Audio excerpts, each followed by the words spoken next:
Hello guys, welcome back to our study channel. तो कैसे हैं आप सब लोग। तो आज हम बात करने वाले हैं उत्तर प्रदेश करंट अफेयर की, जो होने वाली है अप्रैल 2026। अभी लेटेस्ट करंट अफेयर आपको कराई जाएगी। अगर आप भी यूपी की परीक्षाओं में अपना 10 नंबर सुनिश्चित करने चाहते हैं, क्योंकि यूपी जीके में भी 10 नंबर स्टैटिक से और 10 नंबर करंट अफेयर से पूछे जाते हैं। यूपी ट्रिपल एस सी के हर एक एग्ज़ाम्स को ये पैटर्न रहा है और ये बढ़कर संख्या ज़्यादा भी होती है। तो अगर आप अपने 100% स्कोर उत्तर प्रदेश जीके में करना चाहते हैं तो वीडियो आपके लिए है और बहुत ज़्यादा इंपॉर्टेंट है। तो बिना देरी किए चलो शुरू करते हैं आज का सेशन। तो चलिए शुरू करते हैं। अप्रैल 2026 यूपी स्पेशल करंट अफेयर। तो इसमें सबसे पहले हमें पढ़ना है जो पश्चिम समर्पित माल ढुलाई गलियारा है उसके बारे में देख लेते हैं। तो ये 31 मार्च 2026 तक पूरा होने का इसका अनुमान है। और जवाहरलाल नेहरू पोर्ट टर्मिनल से ये महाराष्ट्र में जो पड़ता है उससे ददरी को जोड़ेगा, और उत्तर प्रदेश में जो ददरी है वो पड़ता है। तो महाराष्ट्र से ददरी इसकी लोकेशन आप याद रख सकते हैं और इसकी लंबाई 1506 किलोमीटर है। ठीक है, तो ये पश्चिमी क्षेत्र को जो है समर्पित माल ढुलाई गलियारा है। आगे बात करते हैं। तो यहाँ पर देखते हैं उत्तर प्रदेश वानिकी एवं औद्योगिक विश्वविद्यालय। तो उत्तर प्रदेश में एक वानिकी जो फॉरेस्ट से रिलेटेड है उसका एक विश्वविद्यालय का जो है लोकार्पण किया गया है। इसमें जो गोरखपुर क्षेत्र में, ये इंपॉर्टेंट है कि ये कहाँ पर खोला जाएगा, तो गोरखपुर क्षेत्र में ये खोला जाएगा और यूपी का ये ऐसा पहला विश्वविद्यालय होने वाला है। इसकी विशेषता के बारे में देख लेते हैं। यह भारत की पहली समर्पित फॉरेस्ट यूनिवर्सिटी होने वाली है। तो भारत की ऑल इंडिया की ये पहली फॉरेस्ट यूनिवर्सिटी होने वाली है। ये इंपॉर्टेंट पॉइंट है। नेक्स्ट देखते हैं इसकी लागत कितनी है। तो 491 करोड़ की लागत से 50 हेक्टेयर भूमि पर ये निर्मित है। तो सबसे इंपॉर्टेंट पॉइंट आपको याद ही रखना है कि जो फॉरेस्ट यूनिवर्सिटी है उसका संबंध कहाँ से है, तो गोरखपुर से है। और इंडिया की पहली ऐसी यूनिवर्सिटी है जो फॉरेस्ट यूनिवर्सिटी बनने जा रही है। इंपॉर्टेंट पॉइंट है, एग्जाम्स में 100% ये पूछे जाने की संभावना है। आगे चलते हैं। तो नेक्स्ट पॉइंट देखते हैं। यहाँ पर बात की गई है जो आपातकालीन लैंडिंग सुविधा है भारतीय वायुसेना, उससे संबंधित कुछ पॉइंट है। यानी कि जो आपातकाल में जो विमान हैं उनको यहाँ पर लैंडिंग करने की ज़रूरत पड़ती है, तो एक आपातकालीन लैंडिंग सुविधा यहाँ पर मौजूद की गई है। इसकी आयोजन तिथि 22 अप्रैल 2026 को होने वाली है।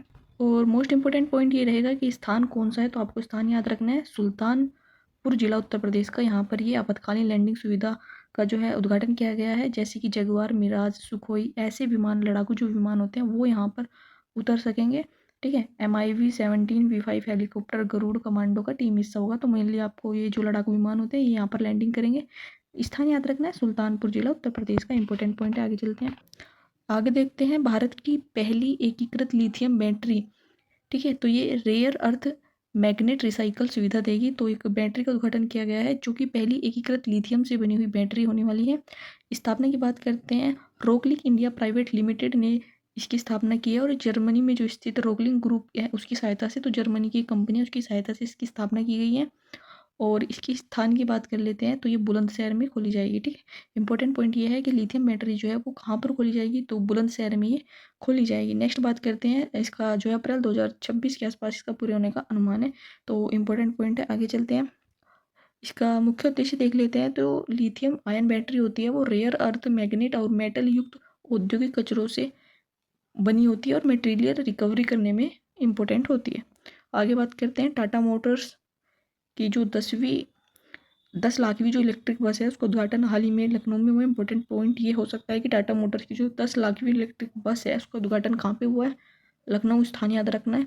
मुख्य बिंदु पर चर्चा करते हैं। यहाँ पर बोला गया है कि यहाँ जो मुख्यमंत्री योगी आदित्यनाथ है इन्होंने इसको हरी झंडी दिखाई है यहाँ पर। और विशेषता इसकी क्या होने वाली है, जो टाटा मोटर्स लखनऊ के प्लांट में 35 वर्ष 1992 से 2026 के परिचालन में एक बड़ा मील का पत्थर ये साबित हो गया है। और उपस्थिति की बात करते हैं। अवसर पर टाटा सन्स के चेयरमैन चंद्रशेखर यहाँ पर मौजूद थे। तो इम्पोर्टेंट बात आपको याद रखनी है कि जो टाटा मोटर्स की 10 लाखवीं इलेक्ट्रिक बस है उसका उद्घाटन कहाँ पे, लखनऊ।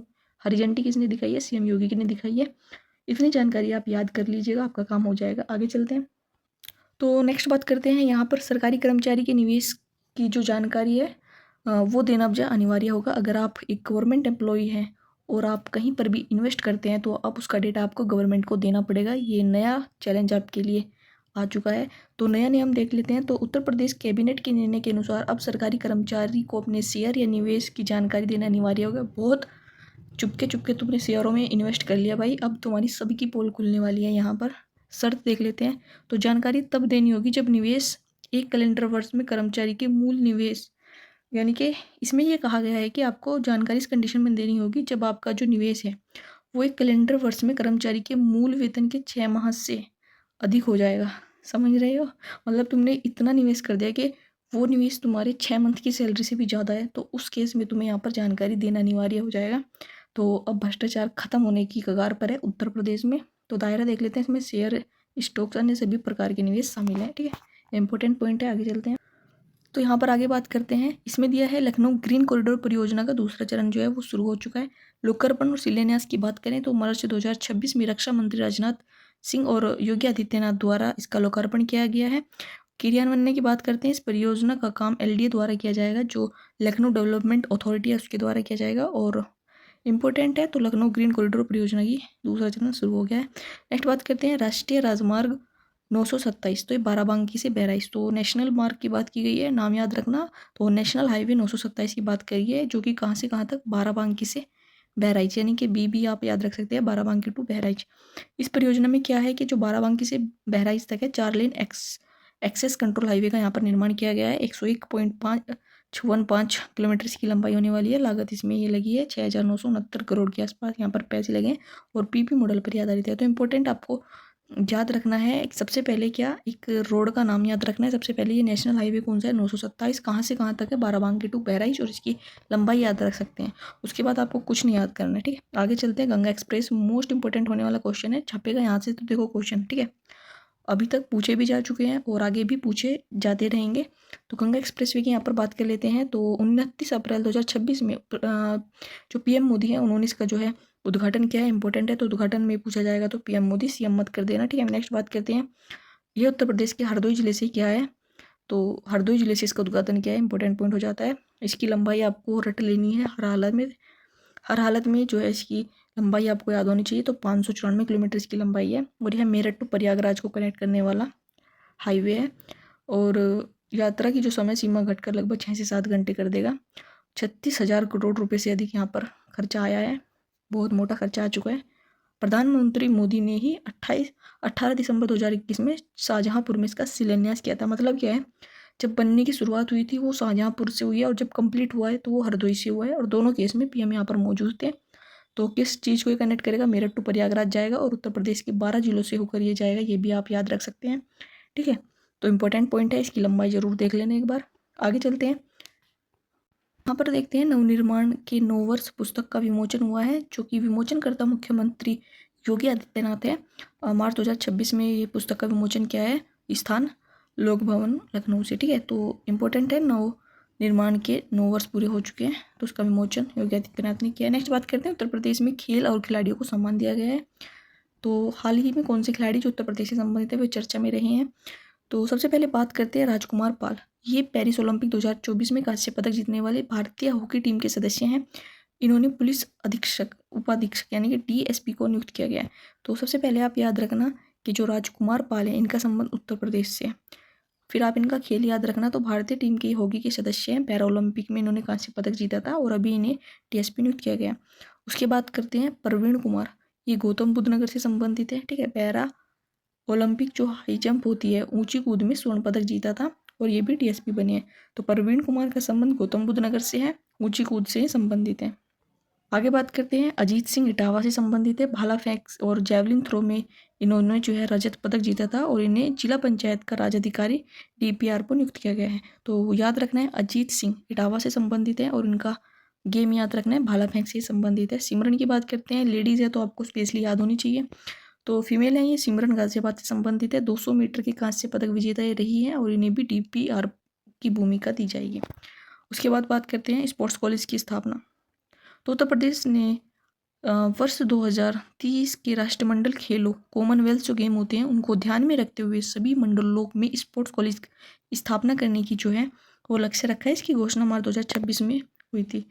असल में देखो माजरा क्या है, जो कॉमनवेल्थ गेम है 2030 के, वे हमारे इंडिया में प्रस्तावित हैं, अहमदाबाद गुजरात में वे होने वाले हैं। ठीक है, तो उसी चीज़ पर फोकस करते हुए हमने जो उत्तर प्रदेश है, उत्तर प्रदेश की सरकार ने सभी मंडलों में स्पोर्ट्स कॉलेज खोलने की यहाँ पर लक्ष्य एक रखा है। तो इम्पोर्टेंट पॉइंट होने वाला है, अच्छे से देख लीजिएगा। आगे बात करते हैं, यहाँ पर नेक्स्ट बात करते हैं उत्तर प्रदेश विकसित भारत उत्तर प्रदेश 2047। अब ये क्या कार्यक्रम है, इस कार्यक्रम के बारे में देखते हैं। दिनांक याद रखना 15 अप्रैल 2026। स्थान की बात करते हैं, मुख्यमंत्री योगी आदित्यनाथ ने इस कार्यक्रम में महायोगी गोरखनाथ विश्वविद्यालय जो कि गोरखपुर में स्थित है को संबोधित किया। तो थीम याद रखना विकसित भारत विकसित उत्तर प्रदेश विजन 2047। तो ये जो नारा है या ये जो थीम है महायोगी गोरखनाथ विश्वविद्यालय के शिलान्यास पर जो कि गोरखपुर में है, वहाँ पर इन्होंने ये वादा किया था, जो कि इनका मूल स्थान है। गोरखनाथ का एक मंदिर है, विश्वविद्यालय और गोरखपुर से संबंधित है। ये विजन आप याद रख सकते हैं। नेक्स्ट बात करते हैं शिक्षा के लिए कैशलेस स्वास्थ्य बीमा।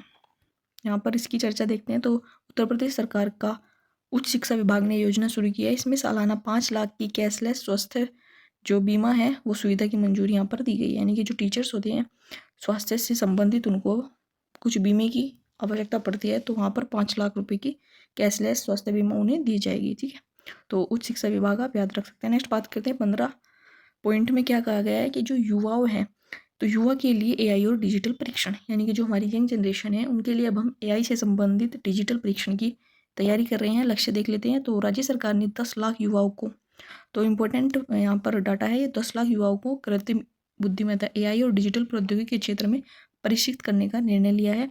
उद्देश्य की बात कर लेते हैं। युवाओं को रोजगार के नए कार्यक्रम में जो अवसर है वो दिया जाए यहाँ पर, ये इसका उद्देश्य होने वाला है। तो हाल ही में आपने देखा होगा कि यूपी में मोस्टली जितना भी सिलेबस है वो सभी चेंज हो गया है और उसमें कंप्यूटर में एआई, मशीन लर्निंग है ना, डीप लर्निंग, ये सभी चीज़ें जोड़ दी गई हैं। तो कहीं ना कहीं उसका मकसद भी आप सभी को एआई से संबंधित जानकारी देना है, क्योंकि आने वाला टाइम एआई का होने वाला है। ठीक है, तो यहाँ पर ही 10 लाख आप डाटा याद रख सकते हैं। नेक्स्ट आगे बात करते हैं। तो आगे देखते हैं। इसमें कहा गया है कि जो राष्ट्रीय शिकायत सेवा पोर्टल है उसमें उत्तर प्रदेश का स्थान हमें देखना है। उपलब्धि की बात करते हैं तो भारतीय निर्वाचन आयोग द्वारा संचालित राष्ट्रीय शिकायत सेवा पोर्टल में नागरिक संतुष्टि रेटिंग के मामले में उत्तर प्रदेश जो है पहले स्थान पर। इंपॉर्टेंट होने वाला है, पॉइंट स्टार मार्क कर लीजिएगा। सबसे पहले आपको याद रखना है कि जो राष्ट्रीय शिकायत सेवा पोर्टल है वो किसके द्वारा लॉन्च किया गया, तो भारतीय जो चुनाव आयोग है उसके द्वारा ही संचालित है। और वहाँ पर जो राष्ट्रीय शिकायत सेवा पोर्टल में जो नागरिक संतुष्टि है उसकी श्रेणी में उत्तर प्रदेश ने पहला स्थान हमने प्राप्त किया है। इंपॉर्टेंट पॉइंट है। आगे चलते हैं। यहाँ पर बात करते हैं न्यूनतम मजदूरी में संशोधन उत्तर प्रदेश। तो ये आपके लिए इंपॉर्टेंट पॉइंट होने वाला है, एक बार इसको देख लेते हैं। तो यहाँ पर कहा गया है कि जो न्यूनतम मजदूरी है उसमें संशोधन किया गया है उत्तर प्रदेश में। जो आपको इनकम मिलती है मजदूरी के लिए तो उसमें थोड़ा बहुत चेंजेस किया गया है। देखते हैं यहाँ पे प्रभावी तिथि, तो 1 अप्रैल 2026 से ये प्रभावी माना जाएगा। ठीक है, उसके बाद मुख्य बदलाव की यहाँ पर चर्चा देखते हैं। तो विभिन्न जो श्रमिक हैं, श्रमिक श्रेणियों में जो भी न्यूनतम मजदूरी है अब उसको 21% की अंतरिम वृद्धि का प्रावधान है। यानी कि वृद्धि आपको याद रखना है, तो न्यूनतम वृद्धि वहाँ पर 21% कर दी गई है। कारण देख लेते हैं। यहाँ पर नोएडा और गाजियाबाद जैसे प्रमुख औद्योगिक केंद्रों में तीव्र औद्योगिक असंतोष और विरोध के प्रदर्शन के बाद यह कदम उठाया गया है। तो हाल ही में आपने देखा था कि एक वीडियो है जो बहुत ही ज़्यादा सोशल मीडिया पर जो है वायरल हुई थी, जहाँ पर लोग जो है नोएडा में बैठकर धरना दे रहे थे। तो वे न्यूनतम मजदूरी पर धरना दे रहे थे। सरकार ने उनकी बातों पर संज्ञान लिया है और न्यूनतम मजदूरी जो है 21% बढ़ाकर कर दी गई है। ठीक है, 1 अप्रैल 2026 से प्रभावी होगी। अच्छा फैसला है, श्रमिकों के हित में फैसला है, अच्छा कदम है, तो याद रखना। आगे चलते हैं। तो यहाँ पर बात करते हैं सीका झील पक्षी अभ्यारण्य भारत का 99वां रामसर साइट बन चुकी है। देखो ये इंपॉर्टेंट पॉइंट है, इस पर आप डबल स्टार मार्क कर लेना। 100% क्वेश्चन में छपने वाला है। स्थान की बात करें तो यह अलीगढ़ उत्तर प्रदेश में पड़ता है। इसके महत्व पर चर्चा करते हैं। तो उसमें कहा गया है कि इसके साथ ही भारत में रामसर स्थलों की टोटल संख्या 99 हो गई है, 99। तो उत्तर प्रदेश में ये 12 हो गई है। ठीक है, तो उत्तर प्रदेश में अब रामसर साइट टोटल कितनी हो गई है, 12, और भारत की रामसर साइट कितनी हो गई है, 99 रामसर साइट हो गई है।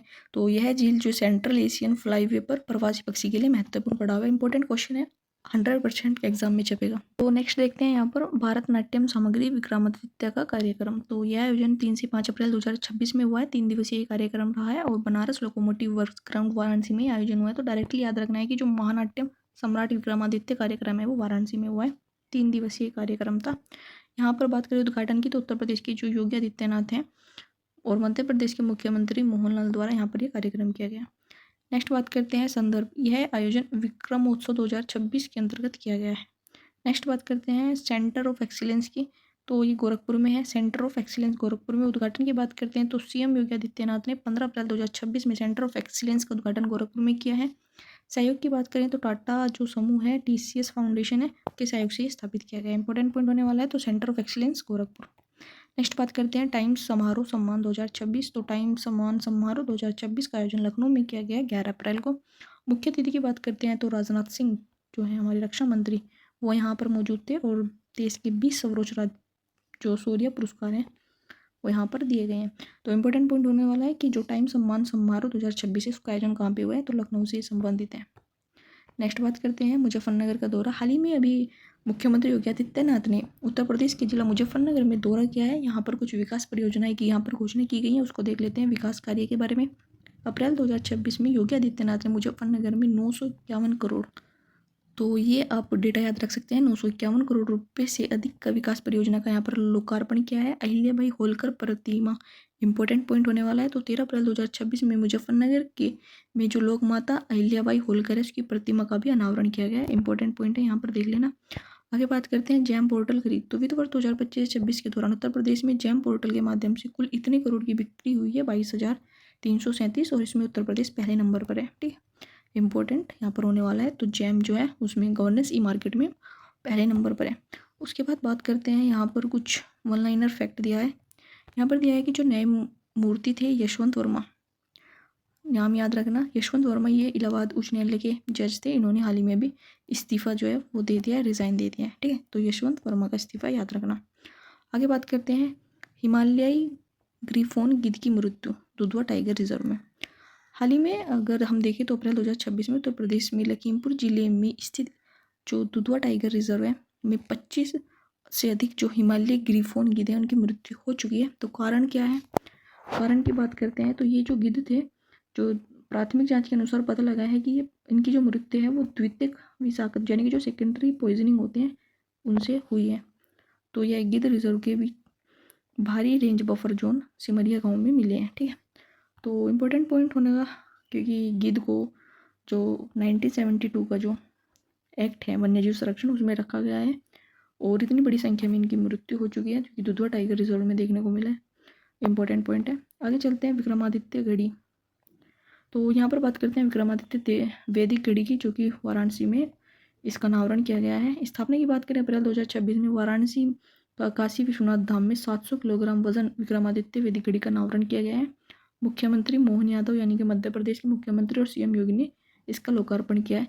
तो आप डायरेक्टली बस इतना याद रखना कि जो विक्रमादित्य वैदिक घड़ी है उसका अनावरण कहाँ पर हुआ है, डायरेक्ट वाराणसी।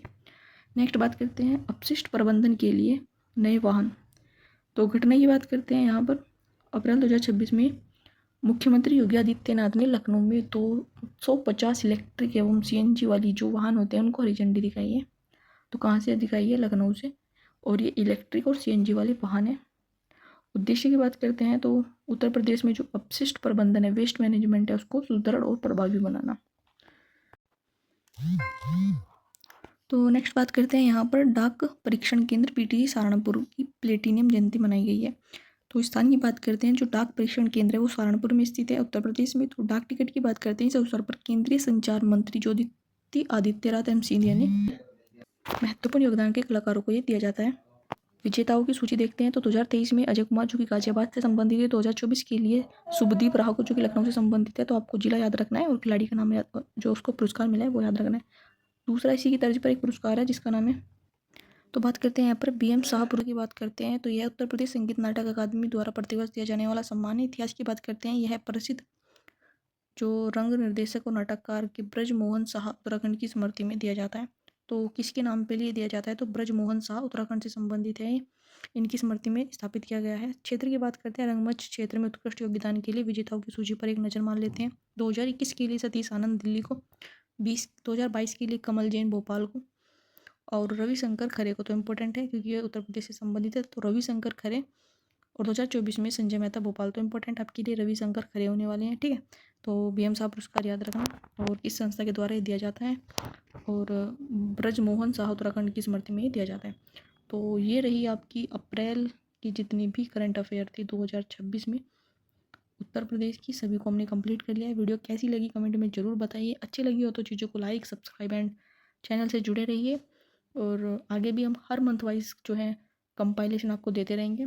और साथ में अब हम MCQ सीरीज़ करने वाले हैं जहाँ से आपके क्वेश्चन डायरेक्ट बनने की संभावना रहेगी। ठीक है, तो मिलते हैं नेक्स्ट वीडियो में।